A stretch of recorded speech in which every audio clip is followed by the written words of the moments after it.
Hemos estado hablando acerca de la verdadera iglesia de Cristo, y una de las necesidades que hay en la verdadera iglesia de Cristo es la santidad. Hoy yo quisiera hablar precisamente de este tema. La santidad en la iglesia es algo que se ha perdido. A veces hay agrupaciones, hay movimientos que han empezado bien, que han empezado con una vida agradable a Dios, pero al perder la santidad, de repente observamos, de repente se visualiza como un movimiento, una agrupación empieza a tener una decadencia espiritual a causa precisamente de perder la santidad. Hay iglesias que tienen ya el término acuñado como la Santa Iglesia, ¿no?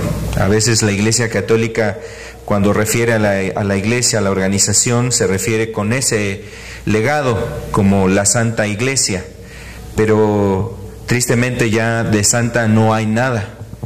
Ya no hay realmente una concordancia con el título y la práctica o la vida que hay dentro de la iglesia católica. Y definitivamente pues no es la única situación o no es el único caso. Hay distintas iglesias que realmente pues han acuñado dentro de sus listado de temas doctrinales, han hablado de la santidad, han buscado la santidad, en cierto momento han peleado por la santidad dentro de su organización, dentro de su movimiento. Desgraciadamente ha habido también iglesias que se han apartado de la verdad. Hay distintos movimientos que han empezado bien. Yo pudiera referir solamente algunos casos que hemos observado o que se han observado en distintos tiempos, distintos momentos, sobre iglesias que realmente han comenzado de una manera adecuada, de una forma correcta. Sin embargo, al perder la santidad, pues han venido una decadencia. Primeramente, pues la primera iglesia que tuvo lugar allá en Jerusalén, en la tierra de Palestina, en aquella región, la primera iglesia fue fundada obviamente por el Señor Jesucristo en cerca del año 33. Y esa iglesia que fue la primera iglesia, la iglesia de Cristo, una iglesia que vivía en santidad. Tú ves el libro de los Hechos y hace referencia a una iglesia que vivía en santidad. Habla de una iglesia que amaba a Cristo, que guardaba sus vestiduras, que cuidaba su vida. Después tú observas en el libro de Apocalipsis cómo Dios hace un llamado a las iglesias, distintas iglesias en distintos lugares, que se había esparcido ya esta iglesia, la iglesia de Jerusalén. Había llegado a distintos lugares, pero hace Dios un llamado a que esa iglesia volviera precisamente a las sendas antiguas, al camino conforme a la voluntad de Dios. De ahí en adelante pues acontecieron distintos moveres dentro de la iglesia. La iglesia católica, la verdad, vivió un periodo donde hubo mucha oscuridad, muchas tinieblas dentro de la iglesia católica, que no fue la iglesia original que fundó el Señor Jesucristo, pero ellos así lo adjudican como que es la iglesia que Jesús levantó. Después vemos en el tiempo de la Reforma, en los años 1500 de aquel entonces, vemos un mover precisamente en la iglesia católica, donde se levantaron distintos movimientos en Inglaterra, en Alemania y en otros países que estaban obviamente queriendo salir ya de la oscuridad, de la frialdad espiritual que había en este movimiento, la iglesia católica. Inicia un movimiento, quizás el más sobresaliente es el movimiento en Alemania con Martín Lutero, donde él establece algunos principios importantes para llevar precisamente a los los creyentes a buscar la santidad y a tener una comunión con Dios. Esto es algo muy importante dentro de la iglesia. Y pareciera que empezaba bien un movimiento así, sin embargo, ahora tú ves a las iglesias luteranas, son iglesias muy frías, son iglesias muy solemnes, son iglesias donde hay mucha solemnidad, pero realmente el Espíritu no se mueve en esos lugares. Donde había iniciado una llama, un mover del Espíritu, con el paso del tiempo, todo eso se ha perdido, se ha venido abajo. La iglesia episcopal, esta iglesia, la iglesia predominante en Inglaterra, fue apoyada por el rey Enrique VIII, y esta iglesia, precisamente que predominó más ahí en Inglaterra, hubo un despertar también sobre el deseo de la santidad. Pero la realidad es que ahora este tipo de iglesias que están en países, normalmente en Inglaterra, algunas otras están en Estados Unidos y en otros países de habla inglesa, hay este tipo de iglesias, y también han venido una decadencia. También está la iglesia presbiteriana. La iglesia presbiteriana fue organizada o fundada de alguna forma por Juan Calvino. Los preceptos de la iglesia presbiteriana son predominantes en cuanto a la doctrina de Juan Calvino, que hablaba también en términos de la santidad, pero después, con ciertas doctrinas que ellos manejaron, la iglesia presbiteriana ha acuñado lemas como una vez salvo, siempre sé salvo, términos como la predestinación, y esos términos han desbaratado la vida de santidad dentro de la iglesia. Y lo único que han permitido es que estos moveres caigan en corrupción, en desgracia, en pecado, o sea, han abrazado el pecado, han avalado el pecado dentro de sus feligreses. La iglesia bautista, que también en un inicio ha tomado principios muy importantes de hombres piadosos, de hombres temerosos de Dios, pero han perdido la santidad en este tiempo. La santidad, aunque no ha sido borrado de sus sermones, de sus temas, de sus contenidos doctrinales, la verdad es que en la práctica y en la vivencia es algo que no se ve. La iglesia metodista, no se diga, en el año 1729, cuando Carlos y Juan Wesley orquestaron un movimiento precisamente donde fueron guiados por el Espíritu de Dios, un movimiento muy hermoso de parte de Dios, donde estos hombres llevaron a cabo una gran cantidad de mensajes, sermones, que estuvieron llevando a muchas almas a que se convirtieran a Dios. Sin embargo, vino una decadencia también en este mover que fue considerado después como los metodistas.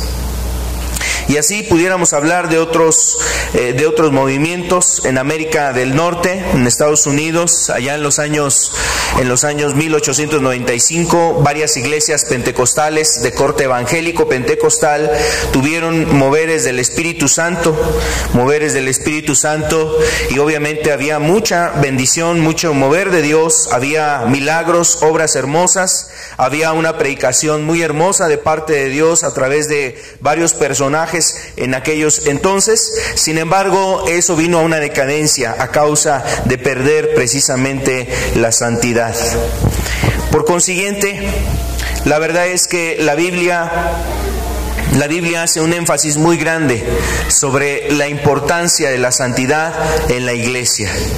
Y es algo que la iglesia debe de cuidar, es algo que la iglesia debe de buscar, es algo que la iglesia debe de promover dentro de sus integrantes, en cada uno de los miembros de la iglesia. Vamos a ver dos textos, por favor, para poder dar pauta al estudio. En Efesios capítulo 5, verso 27, dice: a fin de presentársela a sí mismo una iglesia gloriosa, que no tuviese mancha ni arruga ni cosa semejante, sino que fuese santa y sin mancha. Vuelvo a leer este pasaje: a fin de presentársela a sí mismo una iglesia gloriosa, que no tuviese mancha ni arruga ni cosa semejante, sino que fuese santa y sin mancha.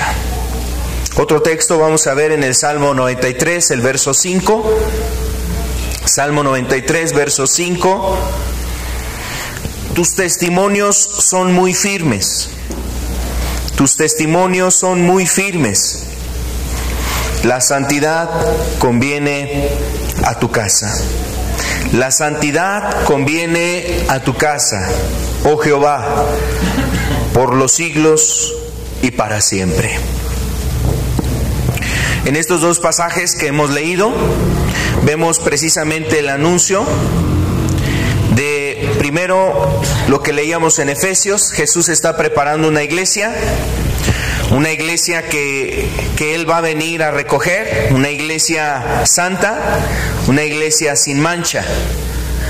Y en el Antiguo Testamento, hablando precisamente en ese modelo de la iglesia, el modelo de la iglesia como la casa de Dios, el lugar donde mora Dios, y no se refiere a la estructura, al edificio, sino se refiere al conjunto o al conjunto de creyentes que forman precisamente esa iglesia. Dice: conviene la santidad a tu casa. La santidad conviene a tu casa por todos los siglos y para siempre. La santidad es algo importante dentro de las iglesias, y es algo que se ha perdido en muchas iglesias. Vamos a estar revisando esto con detenimiento. Vamos a hacer una oración. Les invito a cerrar nuestros ojos, inclinar nuestro rostro para pedirle a Dios su ayuda. Padre, queremos rogarte tu gracia, Señor, y tu ayuda. Queremos pedirte, Señor, que por tu palabra hables a nuestros corazones, Señor. Que nos ayudes a entender, Señor. Que tu palabra llegue a nuestras almas, Señor. Sea asimilada a tu palabra en nuestras vidas. Y sobre todo, Señor, que no sea una doctrina y un conocimiento más, Señor, sino algo que cada uno de los presentes podamos despertar, Señor, anhelar, a buscar, a querer, Señor, en medio de nosotros. Te pedimos, Señor, que tu Espíritu venga a ayudarnos, que tu Espíritu venga a traer, Señor, entre nosotros ese anhelo, Señor, ese deseo de buscar la santidad. Háblanos hoy, Señor, te lo pedimos en el nombre de Cristo Jesús. Amén. Es importante que nosotros entendamos que la santidad es algo que precisamente Dios demanda. La santidad no es algo que fabrique la iglesia, no es fabricado por la iglesia. La santidad procede de una fuente, y esa fuente es Dios. La Biblia nos habla de Él y nos refiere que dentro de sus atribuciones hay una atribución muy especial, muy particular en Dios, y esa atribución es que Él es santo. La Biblia nos habla de Dios como el ser más santo. Inclusive refiere la Escritura que Él es 3 veces santo. La santidad entonces emana de este ser, de Dios. Emana de este ser que ha sido tan bueno, tan misericordioso, de este ser que ha buscado ayudar al hombre, que no se ha olvidado de su creación, de este ser que ha planeado y ha diseñado la manera de cómo acercarse a la humanidad, aun cuando la misma humanidad ha querido huir de Él. Ha buscado de distintas formas alejarse. Y este ser, dice la Escritura que Él es santo. Vamos a ver lo que la Escritura nos habla precisamente sobre Dios respecto a esta atribución. En Levítico capítulo 19, verso 2, nos dice Dios mismo una distinción, esta distinción que hay en su persona, esta atribución. Está hablando Dios, y Dios le habla a Moisés y le ordena estas cosas. En el verso 2 de Levítico 19 dice: habla a toda la congregación de los hijos de Israel y diles: santos seréis, porque santo soy yo, Jehová vuestro Dios. Santos seréis, porque santo soy yo, Jehová vuestro Dios. Y aquí es precisamente donde empezamos a entender por qué es necesaria la santidad en la iglesia. Aquí vemos en este caso la iglesia del Antiguo Testamento, el pueblo de Israel, que es una figura de esa iglesia, de la iglesia de Dios, del remanente que Dios había sacado de la esclavitud, del pecado, de la maldad, del poder que tenía Faraón en contra de ese pueblo. Lo libertó, lo llamó aparte, lo sacó, fue llamado ese pueblo. Pero Dios, precisamente para relacionarse con ese pueblo, establece las condiciones. Dios quería relacionarse con ese pueblo, pero no solamente podía relacionarse nada más por el hecho de que tuviese una grande compasión hacia ellos, que también es una atribución muy hermosa de parte de Dios, su compasión, su misericordia. También establece que Él requiere que las personas que se acercan a Él tengan esta distinción y esta característica, el buscar la santidad, el caminar en santidad, el estar buscando la santidad en sus vidas. Dice, santos seréis, porque santo soy yo. Santo soy yo. Y esta distinción, esta atribución que existe en Dios es algo muy hermoso, es algo que inclusive ha llevado a mediar, que ha llevado a que Dios opere y haga las cosas de tal manera que sea realmente, se acerque el favor hacia los hombres. La santidad ha llevado a que el amor de Dios busque el plan de salvación para los hombres al enviar a su Hijo, a Jesucristo. Pero también como en Él existe la justicia, la santidad ha obrado en Él para que la justicia no sea quebrantada, no sea violada la ley de Dios, no sea desechada la ley de Dios. Y Él mismo en esa santidad tuvo que mediar y tuvo que fabricar un diseño, un plan, una forma de salvar a los pecadores, a los perdidos, sin quebrantar su justicia y obviamente sin hacer a un lado su amor. ¿Y sabes qué es lo que obra precisamente para que pueda funcionar tanto el amor como la justicia de Dios? Su santidad. Que Él es santo. Que sin quebrantar o sin hacer a un lado su grande amor, sin menospreciar, sin quebrantar ni violar su propia ley, que es justa, que es perfecta, Él obró la salvación en el hombre, porque Él es santo. Él es el ser más puro. Él es el ser que en Él no hay mácula, no hay mancha, no hay contaminación, no hay pecado, no hay maldad. Dice, yo soy santo. Y para que esa iglesia, la iglesia del Antiguo Testamento, el pueblo de Israel, se relacionara con Dios, tenía que vivir en santidad. Hay otros pasajes más que nos hablan precisamente sobre Dios y la distinción que en Él se hace sobre esta atribución de que Él es santo. Inclusive la Biblia habla de que su nombre es santo. Vamos a ver este pasaje en Isaías 57, el verso 15.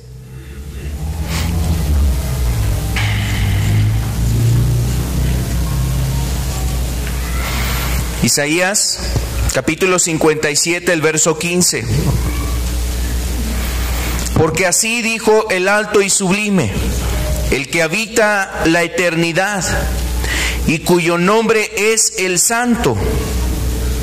Dice aquí, yo habito en la altura.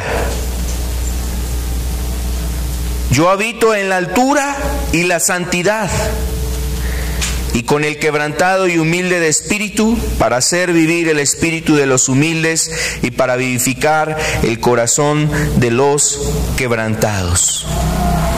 Dice, cuyo nombre es el Santo. Cuyo nombre es el Santo. En la Biblia, cuando nos habla de los nombres, por ejemplo, hay distintos nombres. Por ejemplo, en el caso de Abraham, ¿no? Abraham, su nombre primero así, Abraham, y después fue cambiado su nombre a Abraham. Y ese término precisamente de Abraham, que ese término era un término que hablaba de padre de multitudes.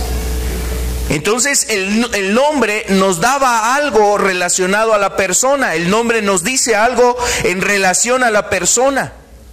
En la Biblia eso es lo que observamos. Cada nombre como que está refiriéndose y nos da algún aspecto de su vida o de la vida de la persona.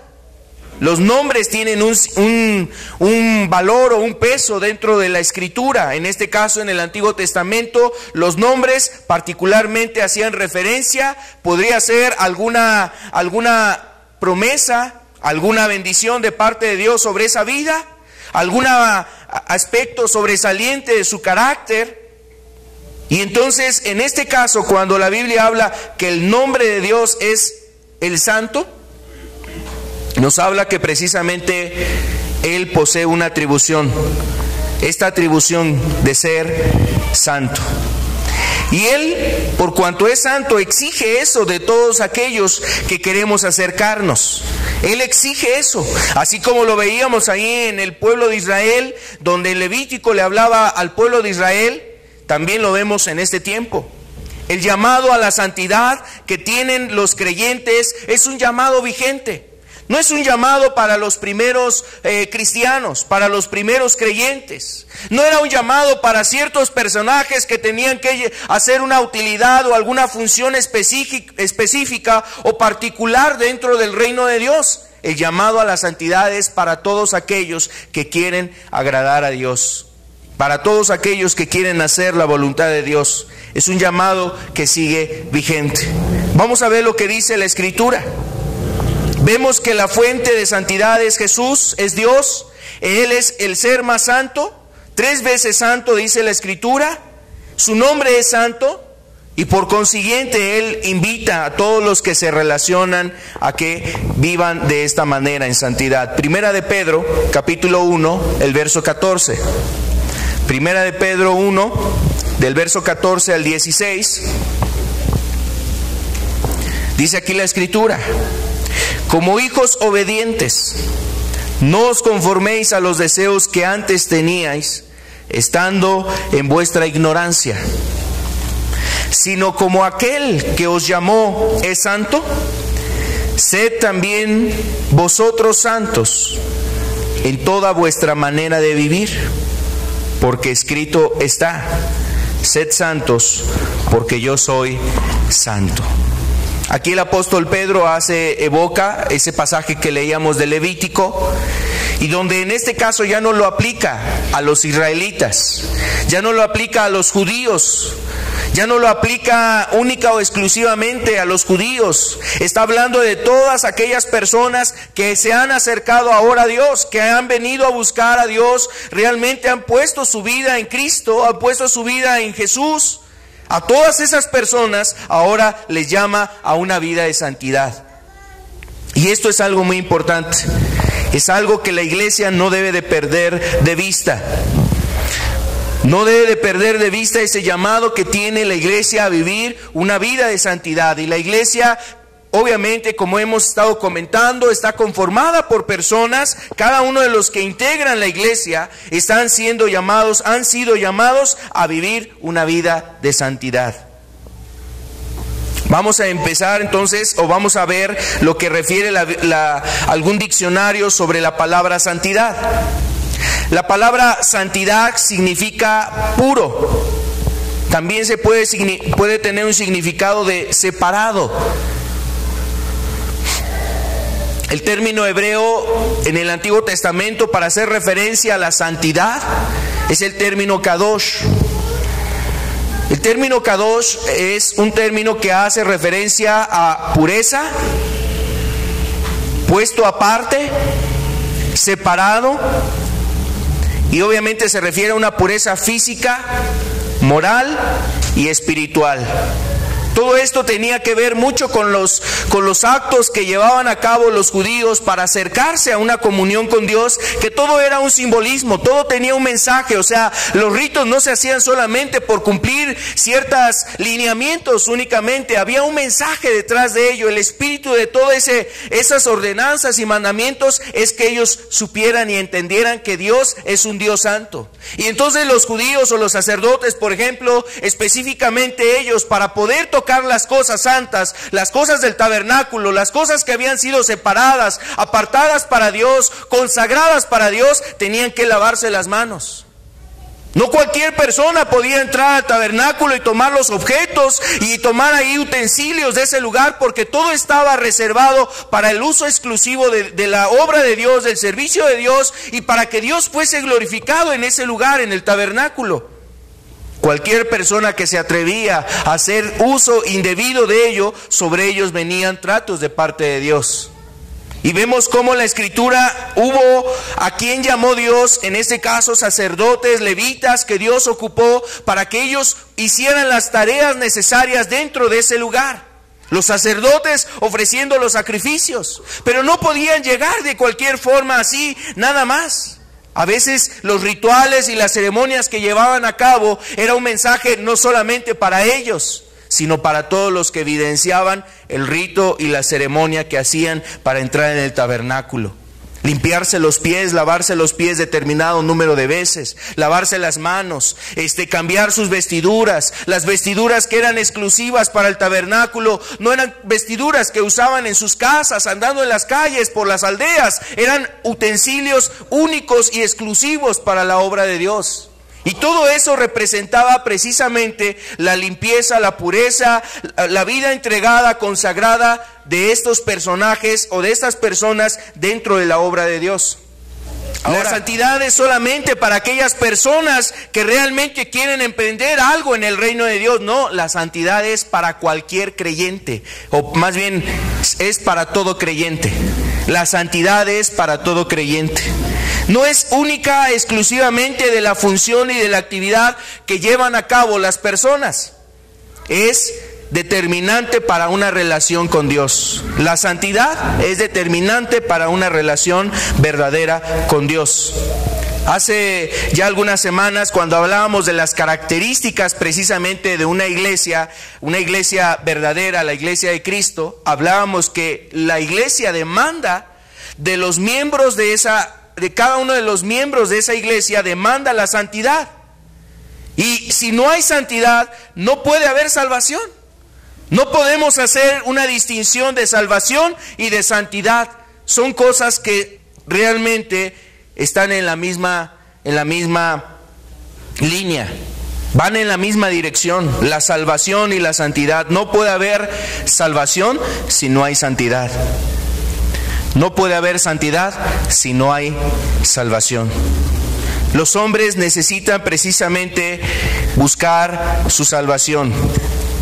Y obviamente ese término kadosh, que era más aplicado a los sacerdotes, a los levitas y los utensilios que había dentro del tabernáculo, sin embargo a este llamado Dios le estaba haciendo al pueblo de Israel para que se limpiaran de la contaminación. Más adelante, ¿cuántos años después? El apóstol Pedro vino a aclarar precisamente ese sentir que había sido dado en Levítico al pueblo de Israel.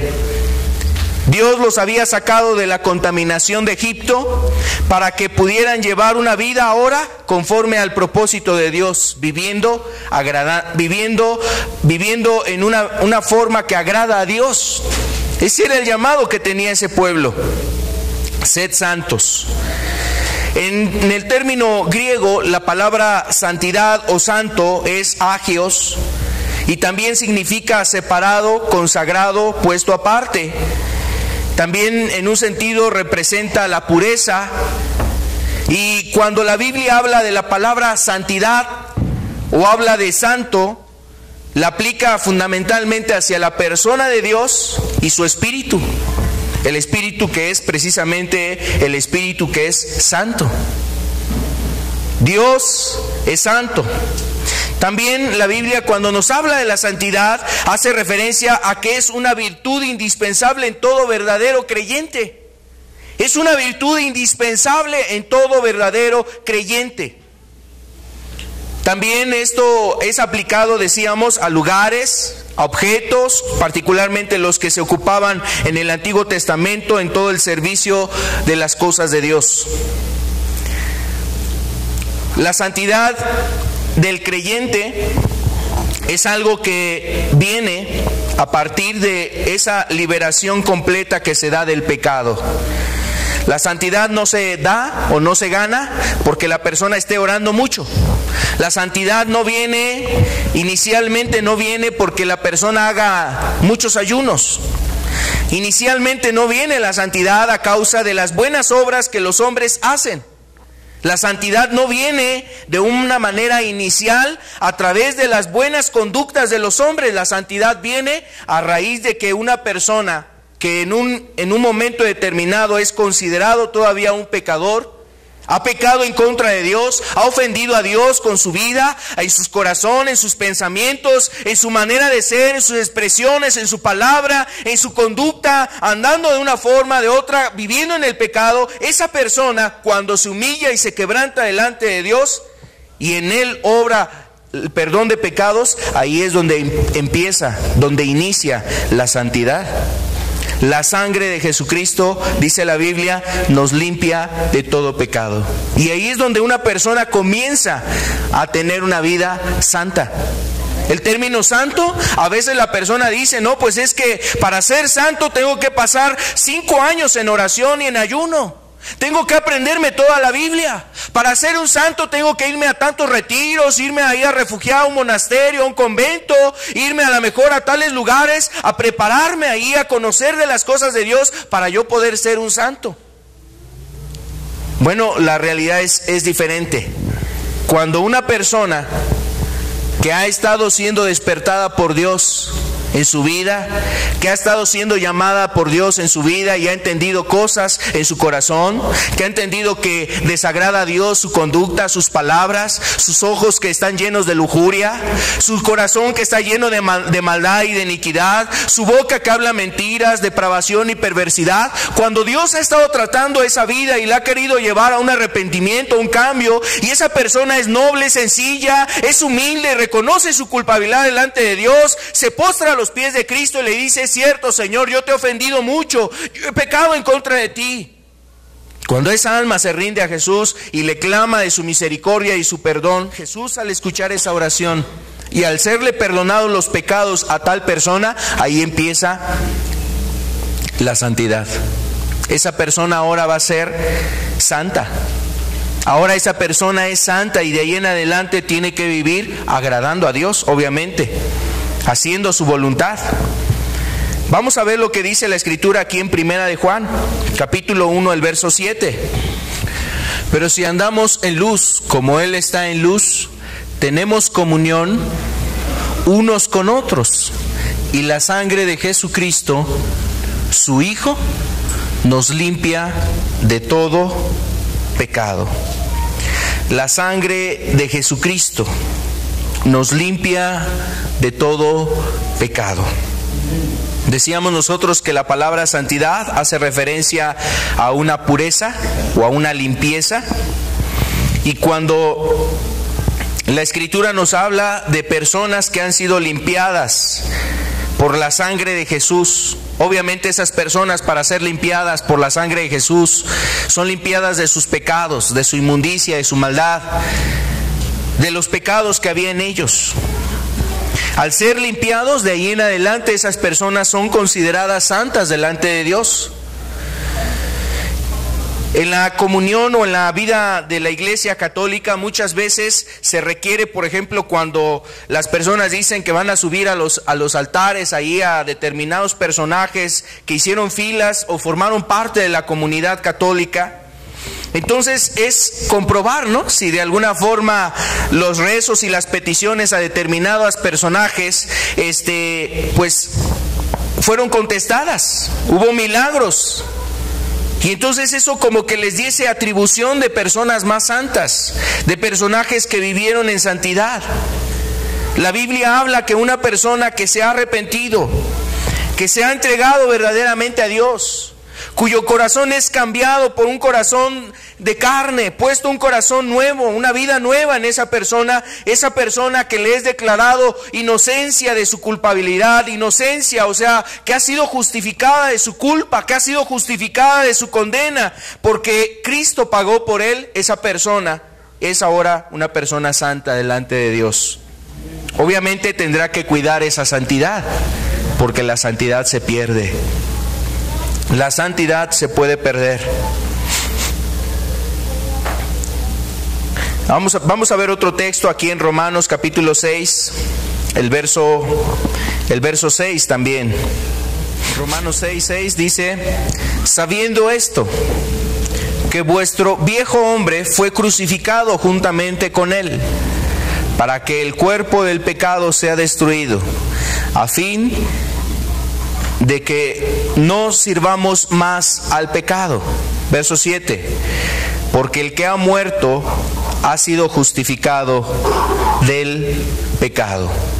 Está hablando de una persona que ha renunciado al pecado, que ha muerto al pecado y que de ahí en adelante es justificada. Esa persona será entonces considerada santa. Comentar precisamente aquí, yo quisiera comentar algo importante. A veces la santidad que nos habla la Biblia no se refiere más bien al ascetismo que se conoce en el mundo. ¿Qué es el ascetismo? El ascetismo es una vida de carencias y abstinencias de muchas cosas, donde las personas viven tienen una vida austera, separado de una vida cotidiana, de una vida de ciertas cosas, o sea, donde realizan ciertas cosas las personas. Se alejan de todo ello, y de ahí sale la idea de los monasterios, de los conventos, de lugares así. No es la única organización, la Iglesia Católica, que ha pensado en el ascetismo como una forma de alcanzar una santidad o de obtener la santidad.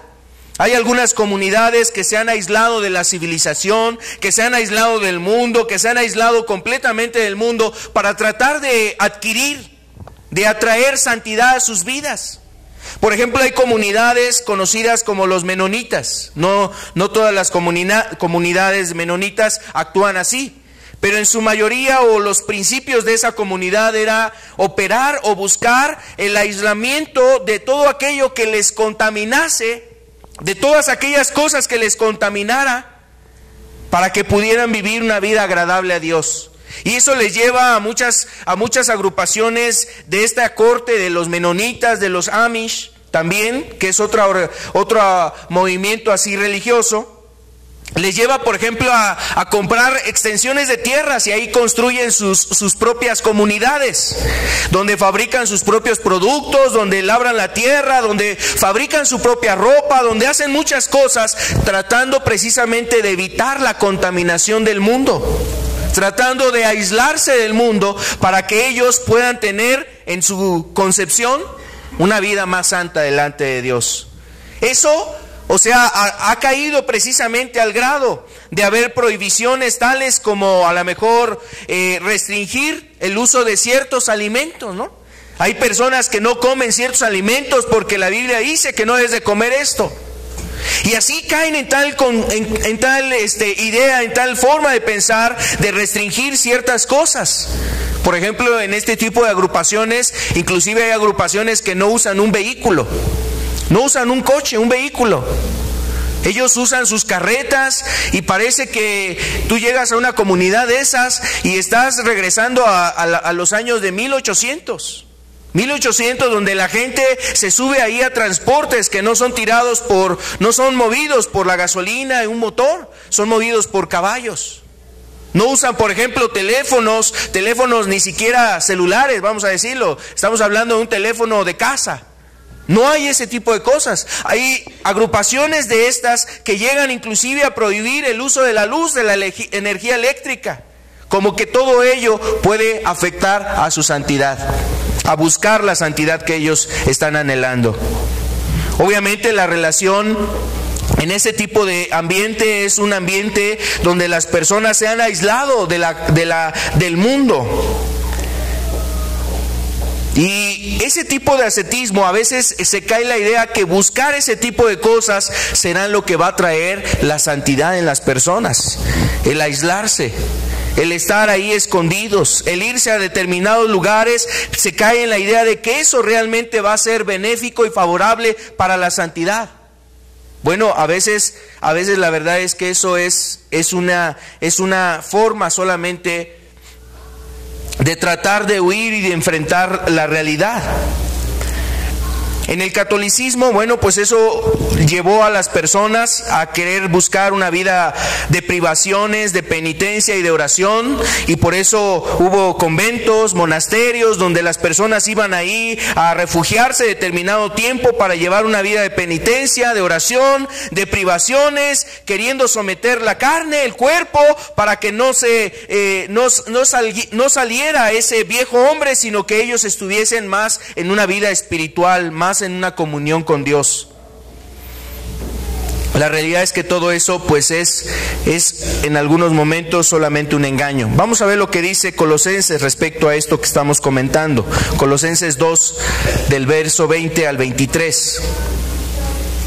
Aquellas agrupaciones que buscan el ascetismo como una forma de encontrar santidad, nos dice aquí la Escritura que es realmente lo contrario.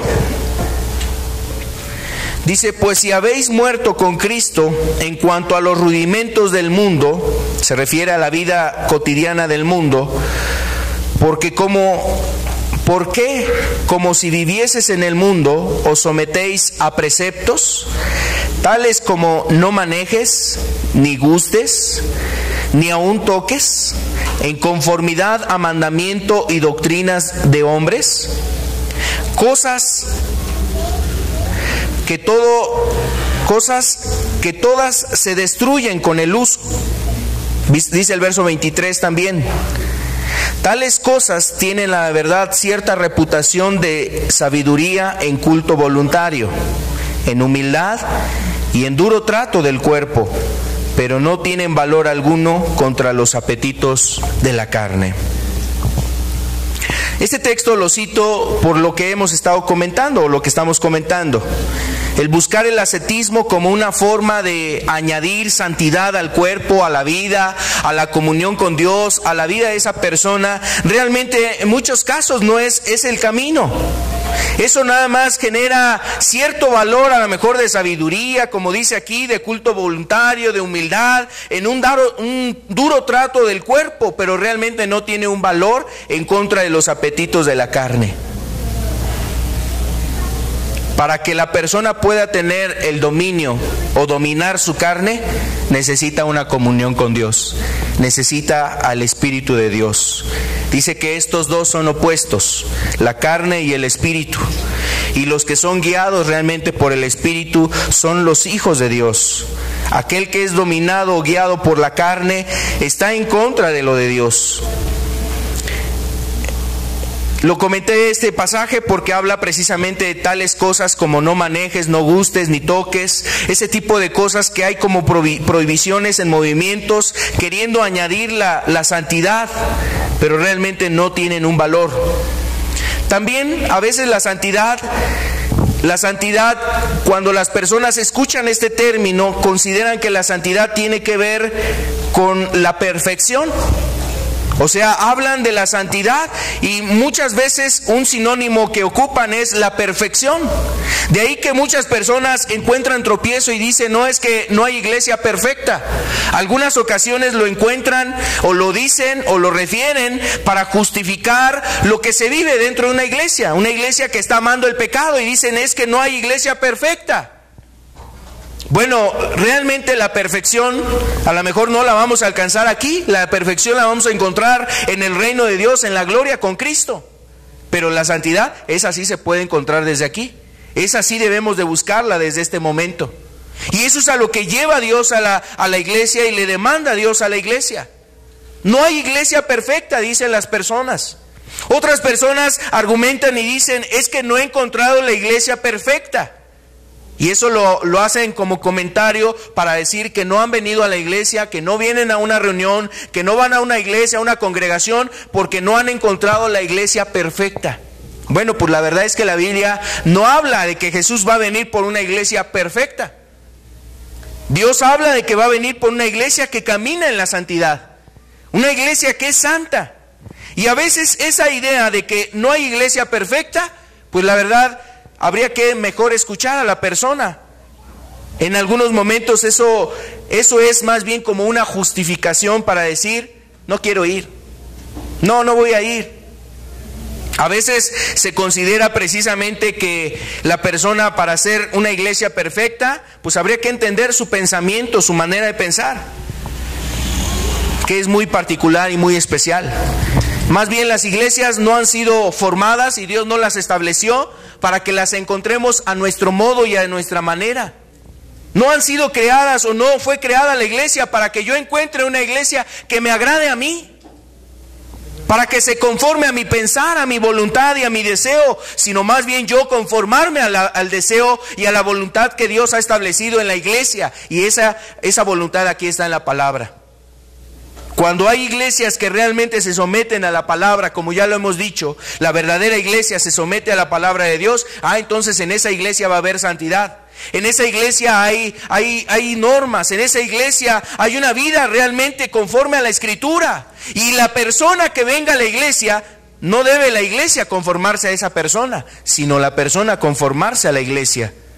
Y cuando hablo de conformarse, estoy refiriéndome a tomar la forma de la iglesia, a ser guiado por la iglesia, a ser guiado por la iglesia. Entonces, estos errores a veces se tienen respecto a la santidad, que es una vida de carencias, de austeridad, de duro trato en contra del cuerpo. A veces se piensa que la verdad es perfección, que la santidad es perfección, y obviamente pues la perfección absoluta la tiene Dios. Él es el ser perfecto. Nosotros buscamos la santidad. Y dentro de una iglesia puede haber errores, puede haber situaciones, puede haber tropiezos, puede haber dificultades, puede haber a lo mejor desánimos, puede haber situaciones, pero lo que no debe de haber dentro de la iglesia es el pecado. Eso es algo distinto. La santidad nos es entonces la limpieza de toda inmundicia. La santidad habla de una limpieza de toda inmundicia, y a eso nos ha llamado Dios. También la santidad entonces tiene que ver con lo que está separado del pecado. Una separación del pecado. Para que una iglesia pueda caminar en santidad, una persona que se ha entregado a Dios, una persona que ha caminado, que ha encontrado su salvación, pueda permanecer en Dios, tiene que estar separado del pecado. Vamos a ver un pasaje aquí en 2 de Corintios capítulo 6, el verso 17.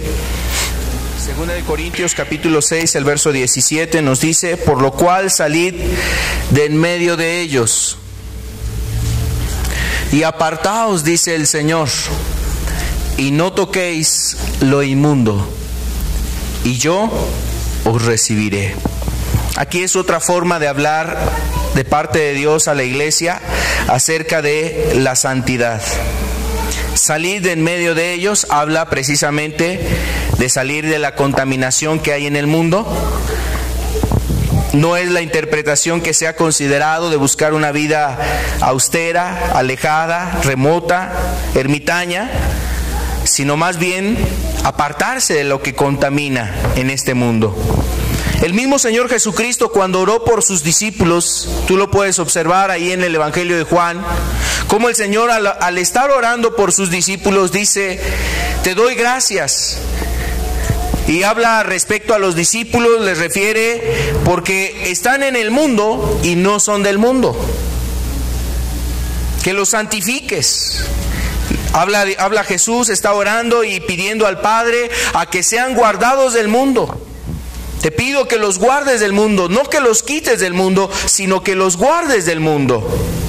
Y en esa oración el Señor Jesús nos enseñaba precisamente a cómo vivir, o de alguna forma entender que la santidad no implica ese tipo de errores en los cuales se ha caído, una apartarse definitivamente de una comunión con el mundo.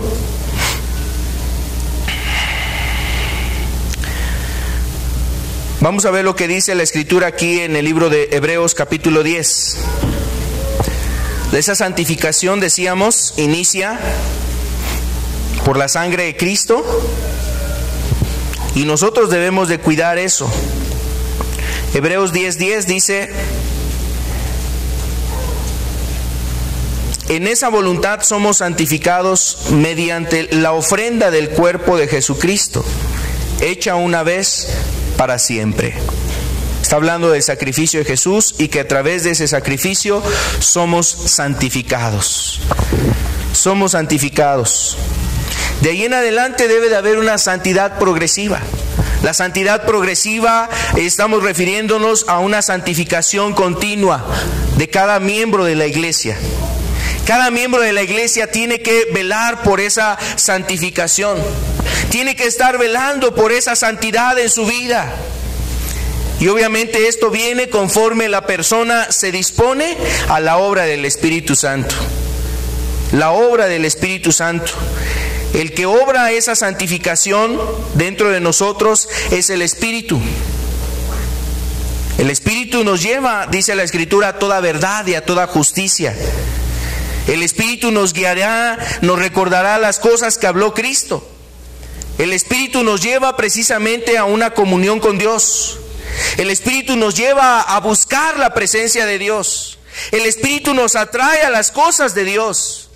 De hecho, el Espíritu es el que hace agradable una reunión. El Espíritu es el que nos hace agradable la Escritura. El Espíritu es el que nos ayuda a tener el deleite en una comunión con Dios. Cuando el Espíritu no está en la vida de una persona, es porque se ha contristado el Espíritu, o porque esa persona está precisamente teniendo problemas en algún pecado. Cuando el Espíritu no está en una persona, la persona, aprenderá la religión, aprenderá las formas de la iglesia, de la congregación, aprenderá los cantos, aprenderá a orar, aprenderá a leer la Escritura, inclusive predicará a otras personas. Pero si el Espíritu no está en esa vida, si el Espíritu no está en esa persona, no va a haber santidad. No va a haber santidad. El Espíritu es el que nos lleva a la santidad y a la santificación. Primera de Pedro, capítulo 1, verso 2. Dice: elegidos según la presciencia de Dios Padre, en santificación del Espíritu, para obedecer y ser rociados con la sangre de Jesucristo. Gracia y paz os sean multiplicadas. Aquí el apóstol Pedro está hablando un saludo inicial en su epístola, y hablándole a esta iglesia, o en general hablaba a varias iglesias que estaban dispersas en distintos lugares, pero le estaba hablando al remanente, a la iglesia verdadera, y le decía que esa iglesia que había sido elegida por Dios en santificación del Espíritu. El Espíritu es el que obra esa santificación. El Espíritu es el que nos redarguye. El Espíritu inclusive es cuando también el Espíritu nos recuerda la palabra de Cristo. A veces en tu vida cotidiana, a veces en tu andar, en tu conducir, al manejar, al estar platicando, ahí está el Espíritu en una comunión contigo, precisamente tratando de llevarte a una santificación, a una vida santa, a obedecer los mandamientos de Dios, a agradar a Dios, a hacer su voluntad, y te recuerda las cosas que has oído del Evangelio, de la palabra de Cristo, lo que tú mismo has estudiado, lo que has oído en un mensaje, lo que alguien te ha predicado, lo que alguien te ha compartido. Ahí está el Espíritu Santo tratando precisamente de llevarte a esa vida, a ese modelo de vida. El Espíritu te va a guiar. El Espíritu estará guiando a las personas que están buscando precisamente a Dios, los va a guiar a una santificación. No, el Espíritu no lleva a las personas al adulterio. El Espíritu no lleva a las personas a la mentira, a las borracheras, a las orgías, a las blasfemias, a los pecados, a la inmoralidad. Entonces, ¿cómo es posible que hay gente que dice que es cristiana, que va a buscar a Dios, que ama a Dios, que quiere servir a Dios, pero tiene un deleite en las cosas del mundo? Más bien es una prueba de que el Espíritu Santo no está en sus vidas. Es una muestra de que el Espíritu de Dios no está en ellos. El Espíritu de Dios nos guiaría a toda justicia, a toda verdad. La obra del Espíritu es precisamente el llevar al hombre a una conversión, a una salvación, a redarguirlo de su pecado, a llevarle a que se entregue a Dios, a llevarlo a que ame a Dios, que sirva a Dios, que rinda el culto verdadero a Dios. Pero cuando la persona vive sin la ayuda del Espíritu, mira, la realidad es que no va a poder encontrar una santificación ni una santidad en su vida.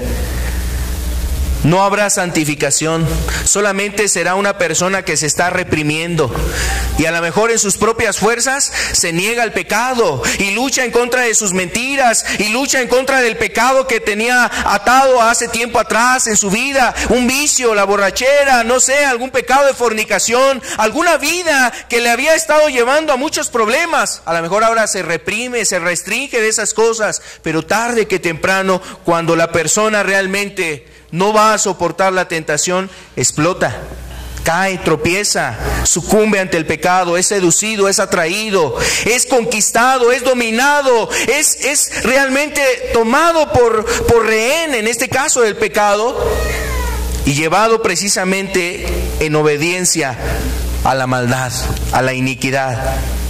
Es sometido por la maldad.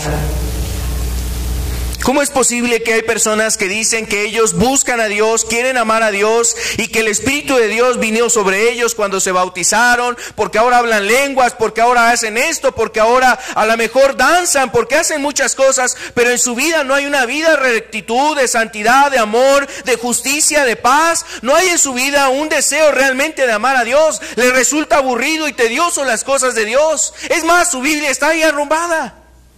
Su Biblia está ahí escondida. Se acuerda solamente cuando es el día del culto, cuando es día de la reunión, pero no tiene un deleite por la palabra, por la escritura. No tiene un deleite de buscar una comunión con Dios. No tiene un deleite de querer buscar a los que son realmente hijos de Dios. Su comunión es más bien con el amigo ahí borracho. Su comunión más bien es con las personas de allá afuera. Se deleita más estando con la gente en el mundo, en el pecado, en las maldiciones, en los albures, en las fiestas, en la maldad de allá afuera. Esa es su comunión y ese es su deleite. Ahí quiere encontrar el gozo y la alegría en su alma. Pero cuando una persona realmente tiene el Espíritu va a guiar a esa persona a tener una vida de santidad, a santificarse. Inclusive a veces hay personas que están buscando a Dios, se han entregado a Dios, Dios ha perdonado sus pecados y seguramente si tú tienes esa situación sabrás de lo que estoy hablando.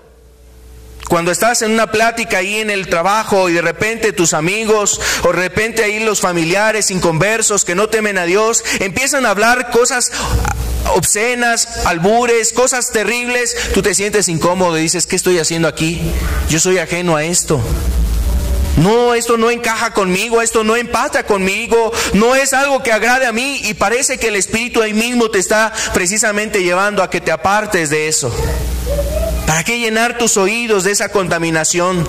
¿Para qué para qué llenar tu corazón de esas cosas, tu mente de pensamientos que realmente te están corrompiendo? El Espíritu mismo lleva a las personas a que busquen la santificación. Ahora aquí hay algo muy importante, porque el Espíritu tampoco nos lleva hacia la fuerza, ¿no? No nos hace ahí manita de puerco para que pues tú salgas de esa situación. El Espíritu te invita, el Espíritu te induce, el Espíritu te invita a que tú busques precisamente la santidad y la santificación. Si tú te rindes al Espíritu, pues el Espíritu va a hacer su obra en ti. Pero si tú resistes al Espíritu, pero si tú contiendes al Espíritu, eso lleva muchas veces a que el Espíritu se contriste en las vidas de las personas y de repente la tentación es más fuerte que tú. Y de repente esa tentación, tú no tienes el dominio para resistir la tentación porque has contristado al Espíritu, porque el Espíritu se siente triste en tu vida, porque no le das el lugar que Él merece. Él es Dios y Él merece un lugar especial en tu vida. Él requiere un lugar especial en tu vida, no quiere un rinconcito de tu corazón, no requiere nada más una partecita ahí de tu vida, Él quiere todo de ti. Y cuando tú contristas al Espíritu por no darle lugar al Espíritu en tu vida, entonces mira, tú, la verdad, empiezas a ser débil al pecado. Y antes a lo mejor resistías franca, firme y decididamente el pecado. Pero cuando el Espíritu es contristado en tu vida, Entonces ahora te agrada, le coqueteas al pecado, te deleitas en él, empiezas a encontrarle ahí el saborcito, empiezas ahí a encontrarle un deleite y algo que te agrada. Tú estás contristando al Espíritu Santo. Tú has contristado al Espíritu Santo, y si tú sigues así, tú vas a terminar en un pecado escandaloso. Al rato, mira, te vamos a ver en la borrachera, al rato te vamos a ver en el adulterio, al rato te vamos a ver con la novia, con el novio, al rato te vamos a ver ahí en pecados escandalosos, porque tú has contristado al Espíritu de Dios. Porque tú contristas al Espíritu que es santo. Y como es santo, ¿qué quiere producir el Espíritu en nosotros? Santidad. Santidad. Él quiere producir en nosotros la santidad. Él quiere nuestra santificación. Él nos lleva a las cosas de Cristo. Es más, mira, el Espíritu Santo es el que nos ayuda precisamente en la tentación, pero no solamente en la tentación, aún nos ayuda más allá de la tentación. Nos ayuda ahora a tener un corazón benigno, bondadoso, misericordioso y piadoso. Un corazón que, mira, desborda amor para amar a la esposa, para servir a los hijos, para darse por los perdidos, para darse por las personas necesitadas. No es un amor, o no es un espíritu que nos tenga pasivos. Un espíritu que nos tenga ahí, pues solamente viendo ahí películas pseudocristianas y pasándome toda la tarde viendo películas pseudocristianas, y ahora vamos a ver esto, y ahora vamos al culto allá, y ahora vamos a la reunión en tal lugar. No, el Espíritu Santo nos lleva aún más allá precisamente de eso. Nos lleva no solamente a vencer el pecado, nos lleva a buscar al necesitado. Es el que pone en nosotros el amor necesario para ir y poner las manos con un enfermo. El ir y visitar a una persona que está con necesidad, a una viuda.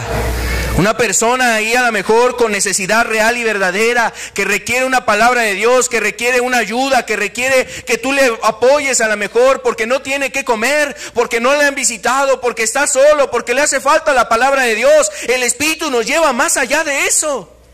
Y eso también implica la santificación. Porque la santificación no solamente es limpiarnos del pecado. La santificación es el estar consagrado a Dios, el estar apartado para un fin, en este caso, el fin que tiene Dios en tu vida. Y Dios tiene un fin en nuestras vidas, el que nuestros miembros, nuestras manos ahora sean puestas al servicio de la justicia, al servicio del reino de Dios. Y vas y visitas a una persona, no importa si a lo mejor te ha dado largas, no importa si de repente como que se te esconde, no importa si de repente a lo mejor como que no quiere buscarte de Dios, tú vas y le hablas las cosas de Dios por amor a su alma, por compasión a su vida, sabiendo que tú estabas en un estado similar o peor que él. Y entonces vas y le ayudas y le hablas las cosas de Dios. Si no tienes el mensaje, si no tienes realmente la palabra, si no tienes algo a lo mejor que en ese momento tengas de parte de Dios, pero buscas un medio, le regalas una Biblia, un folleto, algo así muy sencillo que pareciera, pero algo que puede ser usado por Dios. Y bueno, ninguno de nosotros se menosprecie. La verdad es que Dios nos ha ordenado que abramos nuestra boca y Él la llenaría. Y a lo mejor tu testimonio, lo que Dios ha estado haciendo a tu vida, es lo que necesitan escuchar muchas personas. Ahorita hay muchas personas necesitadas de oír la palabra, el evangelio, el mensaje de Dios. Y mira, hay mucha necesidad de eso. Quizás Dios a través de tu vida ha querido precisamente ayudar a otras personas. Disponte en las manos del Espíritu, ponte en las manos del Espíritu para que Él te santifique y te guíe en donde te quiere guiar, a donde te quiere llevar. Entonces, el Espíritu es el que nos santifica, y el Espíritu nos lleva precisamente a apartarnos del pecado y a ir más allá del pecado, o sea, de vencer el pecado. Nos lleva a amar, a servir y a darnos por los perdidos. Es la obra que hace el Espíritu. También la santidad viene a través de la palabra. La santidad viene a través de escudriñar la palabra, de leer las Escrituras. Vamos a ver lo que decía el Señor Jesús aquí en Juan 17. Es el momento en que Jesús estaba orando por sus discípulos. Juan 17, el verso 17. Santifícalos en tu verdad. Tu palabra es verdad. La oración de Cristo fue que él en aquel entonces estaba orando por los que tenía ahí enfrente. Estaba Pedro, estaba Juan, estaba Andrés, Jacobo, cada uno de ellos estaban ahí. Y oró por ellos, pidiéndole al Padre que fueran santificados. Santifícalos en tu verdad. Pero también en esta oración Jesús dice: y no solamente por ellos pido, Señor, sino por los que han de creer. Estaba refiriéndose Jesús precisamente a ti, a mí, los que hemos creído verdaderamente en Cristo. Y el deseo de Jesús era nuestra santificación. Santifícalos en tu verdad. Tu palabra es verdad. Tú y yo necesitamos ir a la fuente de santidad. La fuente de santidad es Dios, y Dios nos ha dejado su palabra. Su palabra es precisamente aquella forma en que podemos nosotros encontrar la santidad. En la Escritura encontramos el consejo de Dios para nuestras vidas. ¿Cómo debes de ser un padre? ¿Cómo debes de amar a tu esposa? Ahí lo dice la Escritura. ¿Tienes problemas en tu matrimonio? ¿Tienes dificultades ahí para relacionarte con las personas? Aquí está el consejo de Dios en las Escrituras. La palabra de Dios tiene todo el consejo de Dios. Vamos a ver este texto, ya lo hemos visto aquí en 2 de Timoteo, capítulo 3.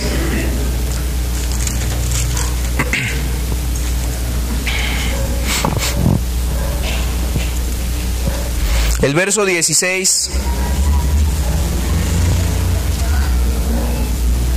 y verso 17. Toda la Escritura es inspirada por Dios y útil para enseñar. O sea, Dios nos va a santificar a través de la palabra, nos va a enseñar cosas a través de la palabra.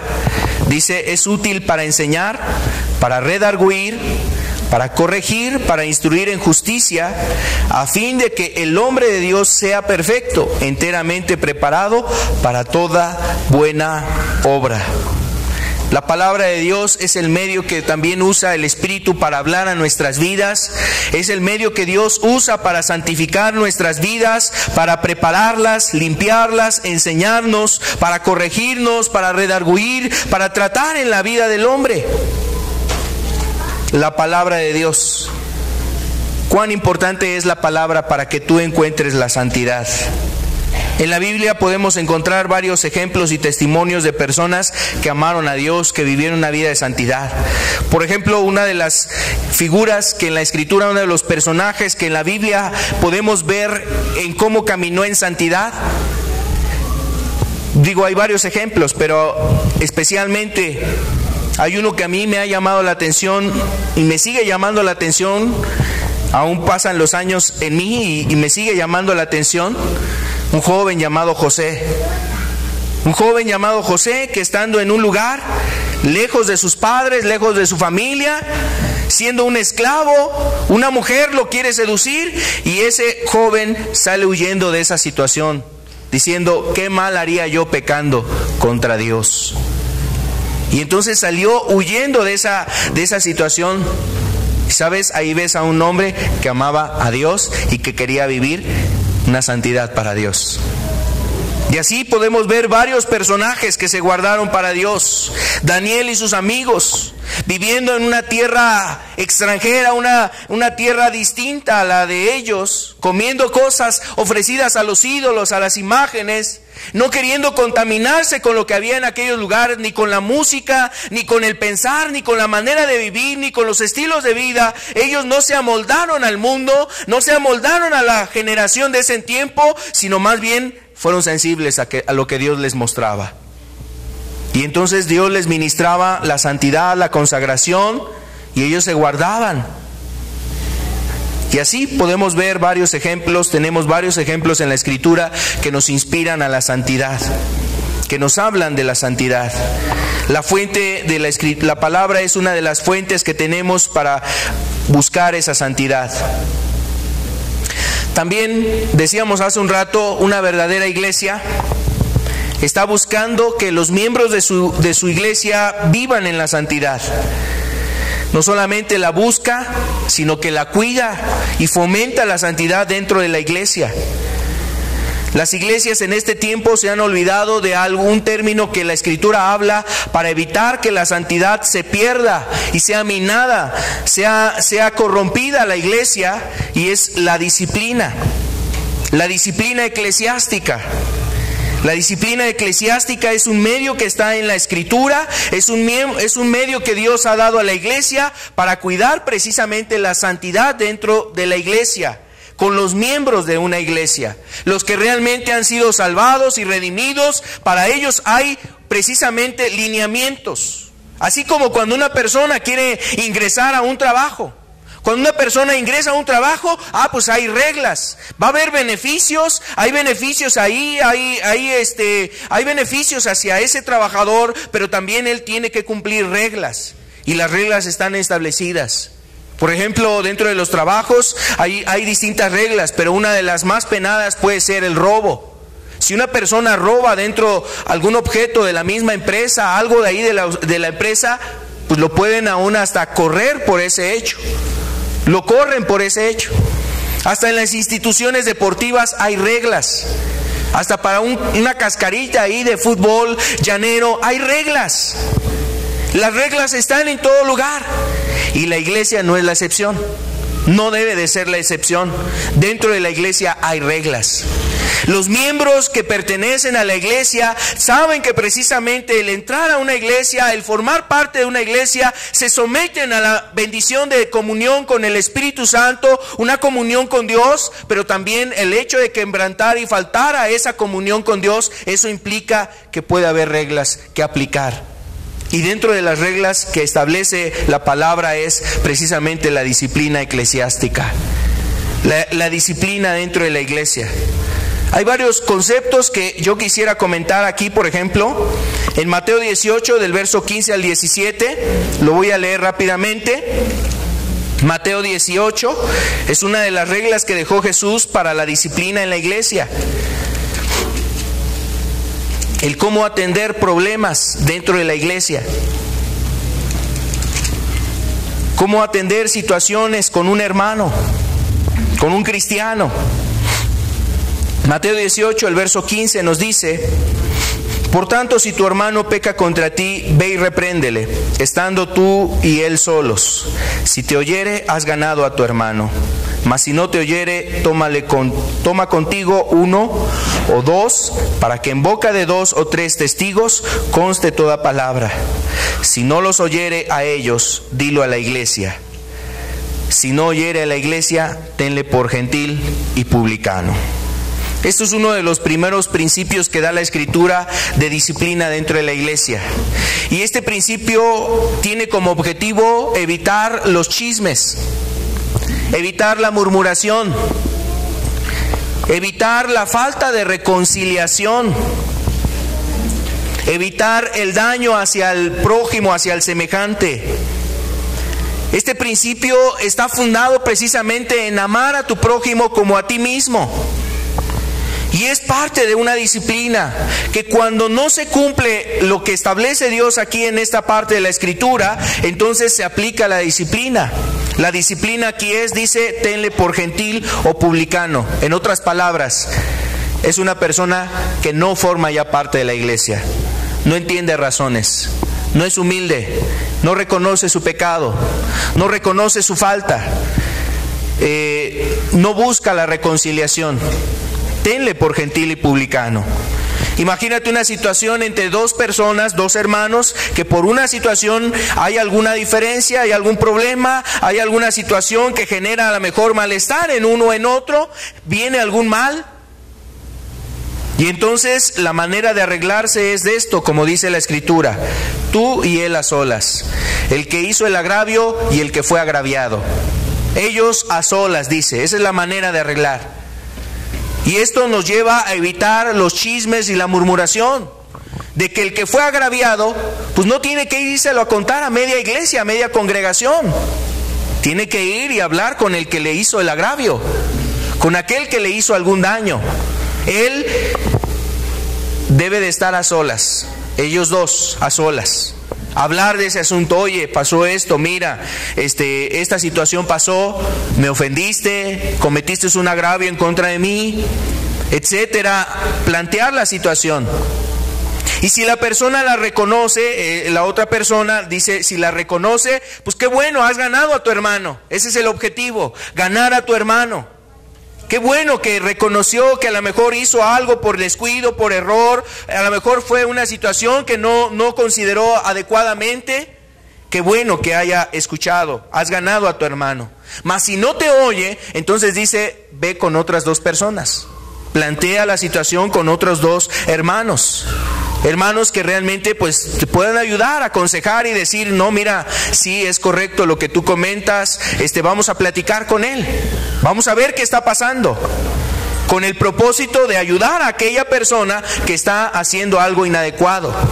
Entonces, esa es la manera de dirigir las cosas que nos habla la Escritura.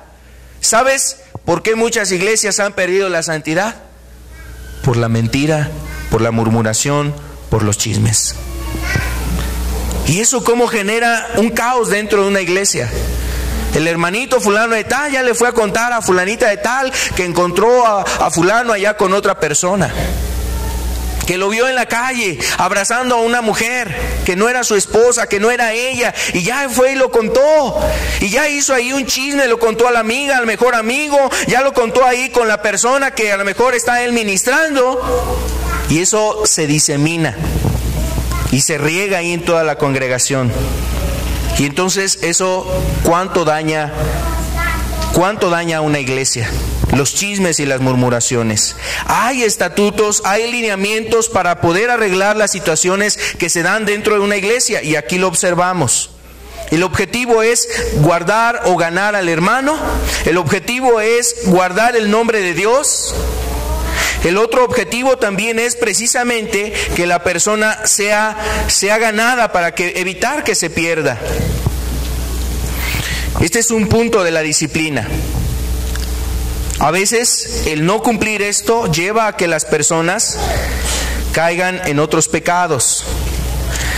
Y así podemos ver lo que dice también Corintios. La Biblia aquí en Corintios, en 1 Corintios capítulo 5, del verso 11 al 13, nos habla en qué otras situaciones debe de haber una disciplina.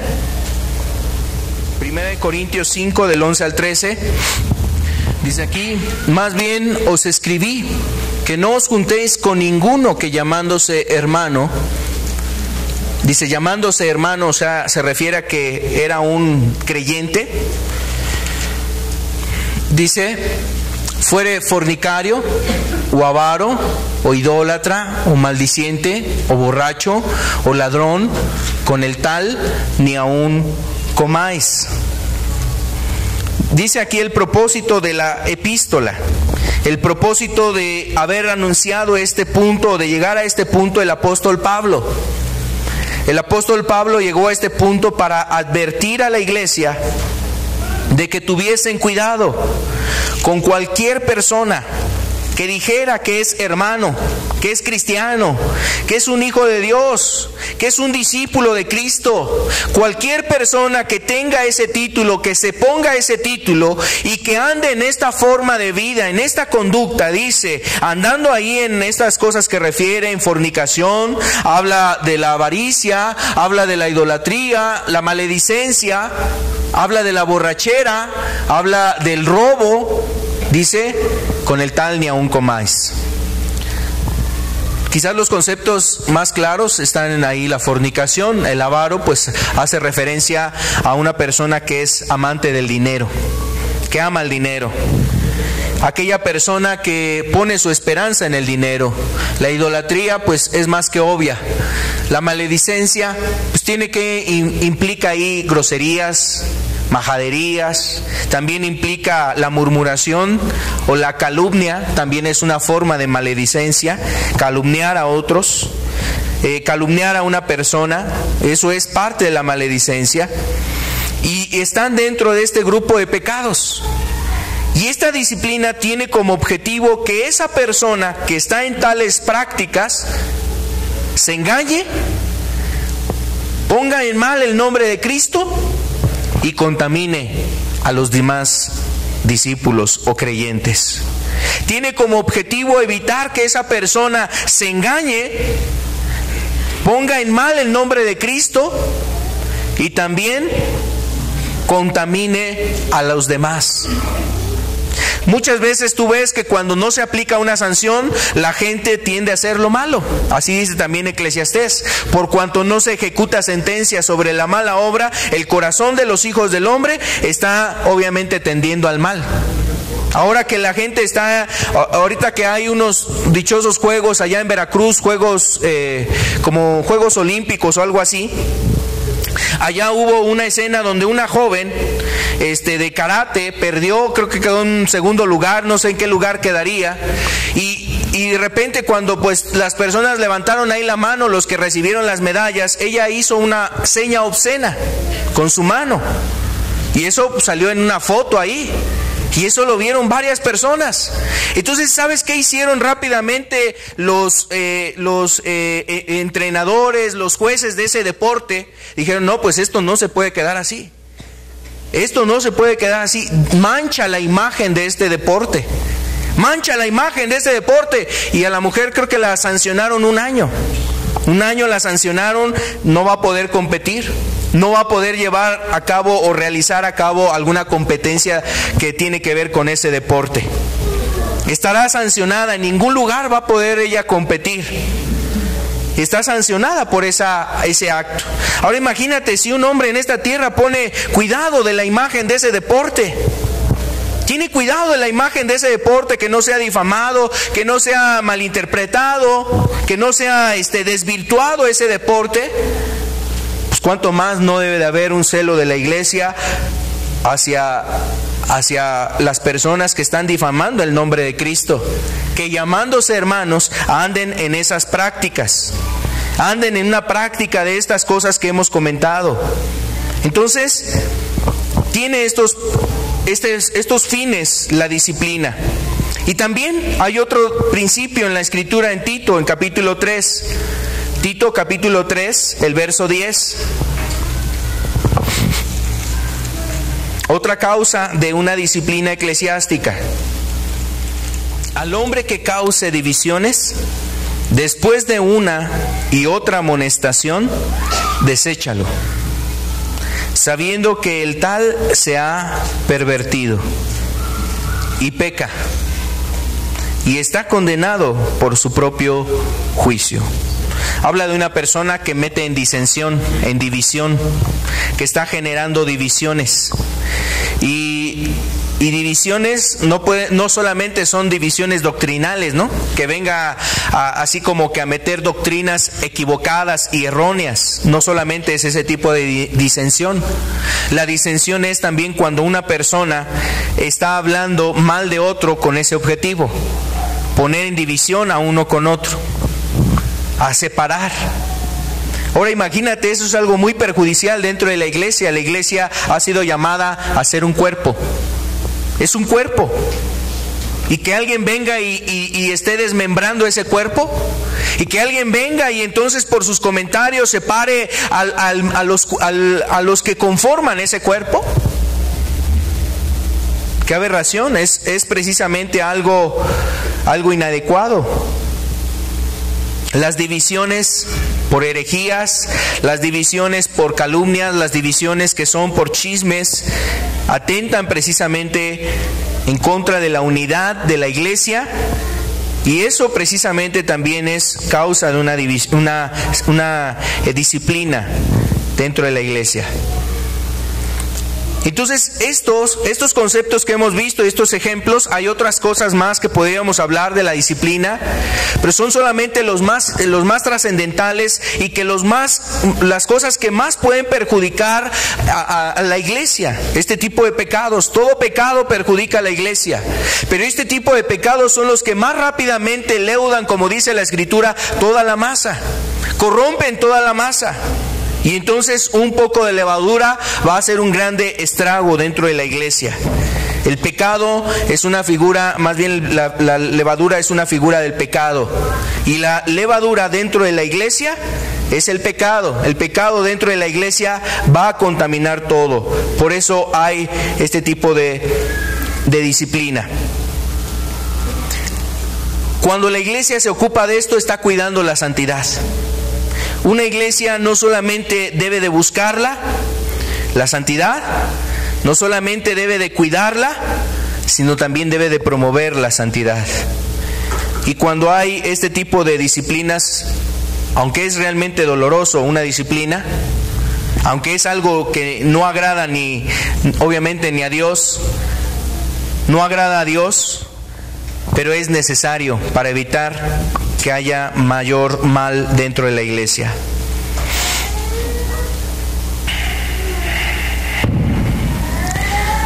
Había un hombre llamado Juan Wesley. Él en una ocasión conoció a un hombre llamado John Fletcher. Este hombre, decía Juan Wesley, es el hombre más santo que he conocido en toda Europa y América. Y cuando Juan Wesley platicaba con este hombre, John Fletcher, este hombre le refería por qué continuamente se veía en él ese anhelo de santidad. ¿Qué es lo que tú llevas a cabo para que estés caminando en esta forma de santidad? Y entonces este hombre, John Fletcher, le comentó a Juan Wesley lo que él hacía todas las mañanas, a todo momento hacía. Él llevaba a cabo un examen de su propia vida. Diariamente, dice, me examino para saber si procedo conforme al plan de Dios en mi vida. Todos los días, a todo momento, estoy considerando lo que es la voluntad de Dios para mi vida y me examino si estoy conforme a esa voluntad. Mi anhelo es agradar a Dios. Mi anhelo no es agradar a los que están a mi alrededor. Mi anhelo es servir y agradar a Dios. Yo he sido llamado a ser creado conforme a la voluntad de Cristo. Ser creado ahora conforme a Dios. Y este hombre todos los días, dice por ejemplo, me despierto y cuando me despierto empiezo a examinar si no tuve algún cuidado, si no tuve algún descuido en mi mente, en mis pensamientos, un pensamiento errado que me llevara y me incitara a alguna cuestión ajena a Dios. Y esa era una de las prácticas que él hacía por las mañanas, cuidar con qué pensamiento se levantaba, para que obviamente lo primero que ocupara su mente debería de ser el buscar a Dios. Me he acercado a Dios en oración, también decía. Me he acercado en oración y no he dado lugar a la pereza y a la desidia espiritual. Imagínate, él en la mañana lo primero que hacía no era el almuerzo, no era el desayuno, no era echarse una ducha, no era a lo mejor rápidamente salir a su trabajo, a sus actividades. Lo que él hacía a la mañana era ir y buscar la presencia de Dios en oración. Ahora, buscar la presencia de oración no necesariamente implica cumplir un determinado ciclo ahí del reloj, cumplir un determinado tiempo. Implica encontrar la presencia de Dios. Y eso no está determinado únicamente por el tiempo. Implica la actitud, implica el fervor, la devoción y el anhelo de encontrar la presencia de Dios. Y este hombre lo hacía todas las mañanas. Él se preguntaba también y se cuestionaba, se examinaba a sí mismo: ¿se ha debilitado mi fe por no haber velado? Es decir, como si había situaciones que de repente lo sorprendían y ya se hallaba él en cosas inadecuadas por no estar velando. Por no estar atento al pecado, a la tentación, y se distraía mirando ahí una mujer, o se distraía a lo mejor tarareando una música, o se distraía a lo mejor hablando cosas inadecuadas, o pensando situaciones que realmente no eran provechosas para su alma, pensando y codiciando lo que la gente de allá afuera busca en el mundo. ¿Se ha debilitado mi fe por no haber velado? También él se preguntaba dice, ¿he aprovechado mi tiempo precioso, mis fuerzas y mi oportunidad de ser luz? Él buscaba aprovechar cada momento de su vida para glorificar a Dios. También hablaba inclusive de sus bienes. Dice, ¿he derrochado cualquier cosa para agradarme a mí mismo? cuando podía haber agradado a Dios a través de este bien, o sea, como regalar una despensa, como a lo mejor hacer misericordia con una persona, o dejar que eso se perdiera, que fuera derrochado. Ponía cuidado en cada aspecto de su vida, cuidaba su lengua, las palabras que él hablaba, los negocios que él hacía. Cuidaba las palabras que salían de su boca respecto al Evangelio, específicamente, si habían sido sazonadas con sal, si habían sido palabras de edificación, si habían sido palabras de provecho y de bendición al oyente. Él cuidaba precisamente de negarse a sí mismo, cuidaba para evitar que su cuerpo aún fuera en él incitado, su cuerpo lo incitara al pecado y a la maldad, y rápidamente él clamaba a Dios, pedía a Dios cuando veía que su carne y su cuerpo le querían insinuar el pecado, seducir o querían seducirlo hacia el pecado. Este hombre, Juan Fletcher, al contar estas cosas a Juan Wesley, le decía precisamente: esto es lo que llevo a todo momento, el examinarme a mí mismo y considerar si he estado procediendo conforme a la voluntad de Dios. Ahora, ¿sabes? Esto es precisamente un ejemplo de la santidad y de cómo buscar la santidad. En su palabra Dios nos invita a que tú y yo busquemos la santidad. Vamos a terminar con el texto que leíamos al inicio, el Salmo 93, el verso 5. Dice: tus testimonios son muy firmes, la santidad conviene a tu casa, oh Jehová, por los siglos y para siempre. La santidad conviene a tu casa, oh Jehová, por los siglos y para siempre. Cuando una iglesia pierde de vista la santidad, primeramente en cada uno de esos creyentes y aún en un conjunto como iglesia, la verdad es que esa iglesia se destina a la perdición, se destina a que el Espíritu se aparte de ella. Nosotros no queremos que eso acontezca. Nosotros clamamos a Dios para que Dios nos ayude a vivir en santidad, y queremos invitarles a que ese sea también el clamor en sus vidas, el pedirle a Dios el que vivan una vida de santidad. Vamos a cerrar nuestros ojos. Les invito a ponernos de pie. En una ocasión, el rey Usías pensó que podía acercarse a la presencia de Dios. Tenía en su mano un incensario y quería él ofrecer ese incienso a Jehová.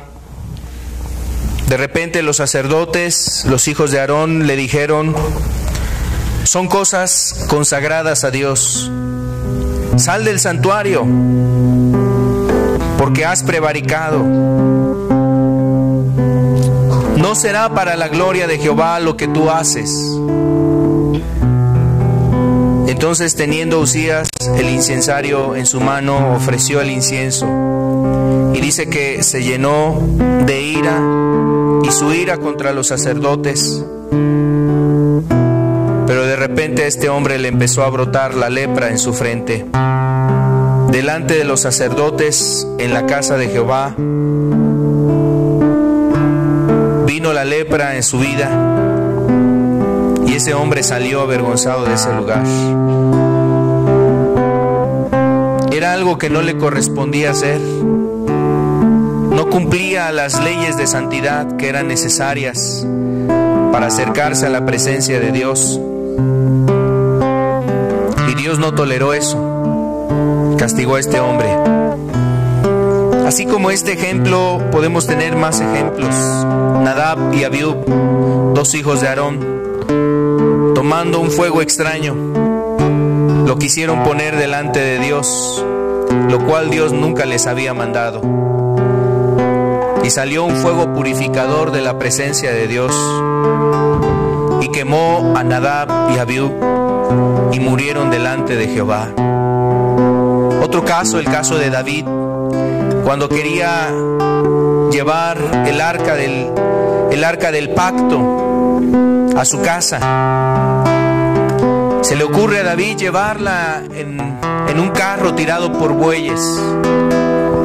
De repente, en el camino pedregoso, los bueyes tropezaban, el arca se meneaba, el arca iba a caer, y un hombre llamado Usa extendió su mano hacia el arca con una buena intención de sostenerla, pues veía que los bueyes tropezaban. Pero el furor de Jehová se encendió contra Usa y lo hirió allí mismo por tal temeridad, y cayó muerto junto al arca de Dios, tocando un hombre que no era limpio, tocando el arca de Dios, que era una expresión de la presencia de Dios en el pueblo de Israel, una figura de la presencia de Dios, anunciaba la presencia de Dios. Antes de este evento, todo ese séquito iba regocijado, contento, alegre, con danzas, con panderos, flautas, címbalos, salterios, todo tipo de instrumentos, arpas, cantando porque la arca iba hacia la casa. Y de repente, cuando se da esta situación y ven la muerte de Usa, David se entristeció. Se sentía entristecido David y decía: Jehová hirió a Usa. Y temiendo David a Jehová en aquel día, decía dentro de sí: ¿cómo ha de venir a mí el arca de Jehová? ¿Cómo se ha de acercar la presencia de Dios a mí, que no soy una persona santa? David tenía temor de Jehová y se daba cuenta que necesitaba la santidad en su vida para que Dios estuviese cerca de él. Esto es lo que han perdido muchas iglesias, la idea de santidad. Se tiene todavía como un contenido doctrinal, pero no como una forma de vida ni una vivencia. Se tiene como un sueño, un anhelo, una utopía, pero no hay una práctica en eso. La santidad conviene a tu casa. Escuchemos este canto. Santo, santo, santo es el Señor. Santo, santo, santo es el Señor. Digno de gloria, digno de honra y alabanza. Digno de gloria, digno de honra y alabanza.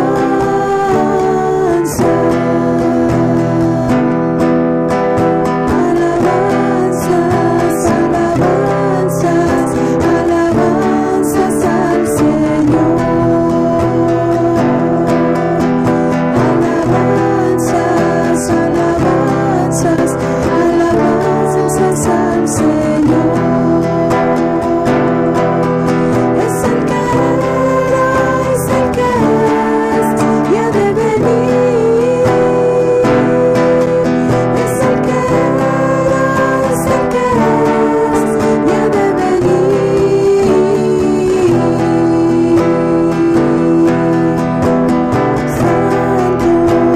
Santo, Él vendrá.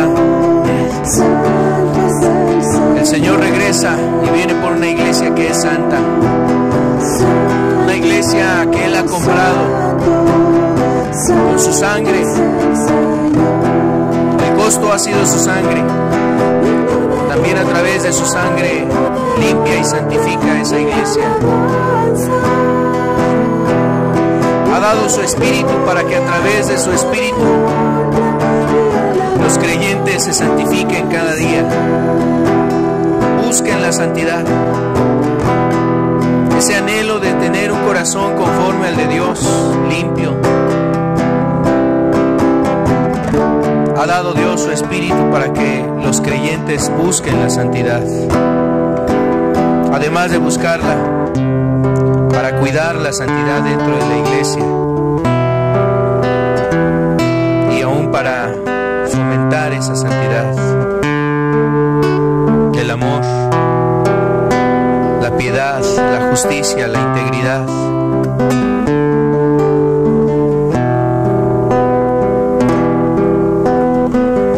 El Señor viene por una iglesia que es santa. Todos aquellos que quieran realmente estar listos y preparados para recibir al Señor, esa es la condición, la santidad. La Biblia nos dice, sin la cual nadie verá al Señor. Resucitó, su gloria nos dejó y pronto volverá.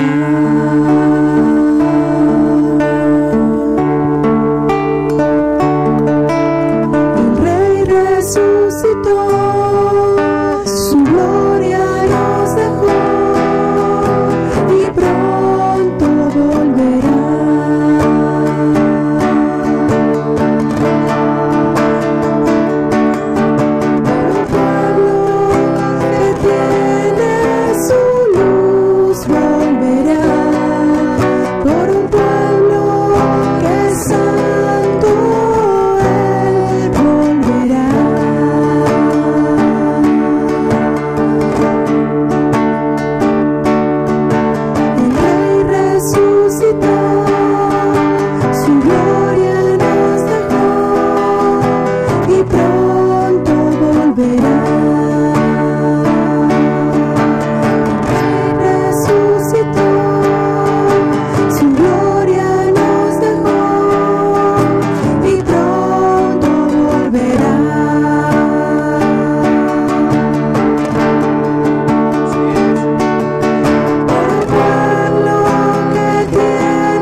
Que cada uno de nosotros como creyentes debemos de estar levantando delante de Dios, que haya santidad en medio de su casa, santidad en medio de su pueblo. Un varón de Dios decía, el objetivo de un cristiano no es ser feliz, sino ser santo. Ese debe ser el objetivo en todo cristiano, en todo verdadero creyente, ser santo delante de Dios. Y a eso nos llama el Señor. A eso llama el Señor a todos aquellos que quieren invocarle verdaderamente, que se aparten de iniquidad. Todo aquel que invoca el nombre del Señor. A toda iglesia que quiere realmente invocar al Dios verdadero, Dios llama a una vida de santidad. Por cuanto Él es santo, nosotros debemos de ser santos. Padre, rogamos, Señor, que la santidad esté en tu casa, Señor. Ayúdanos como iglesia. Ayuda a los presentes, Señor, a los hermanos, amigos, hoy aquí, Señor, para caminar conforme a tu propósito y voluntad, Señor. Aquellos que realmente anhelan, Señor, formar parte de tu iglesia. Que sea tu Espíritu el que haga esa obra, Señor, en sus vidas. Sabemos que tú eres el que convences de pecado, Santo Espíritu. Sabemos que tú eres el que redarguyes. Sabemos que también tú eres el que nos llevas a los pies de Cristo para ser limpiados de la inmundicia, de la maldad, En el nombre de Cristo, Señor, pedimos tu obra sobre los que quieren formar parte de tu iglesia. Que haya esa santidad y santificación sobre ellos, sobre cada uno de los que estamos delante de tu presencia, Señor, cada hermano, hermana, Señor. Ayúdanos a caminar en esa santidad, a buscarla, Señor, y no solo buscarla, Señor amado, a cuidarla y aún, Señor, a fomentar la santidad entre nosotros. En amor, danos de tu ayuda, Señor. En el nombre de Cristo, Señor, nos ponemos en tus manos. Amén. Amén. Dios los bendiga. Estamos para servirles. Que tengan buena tarde. Está terminada la reunión.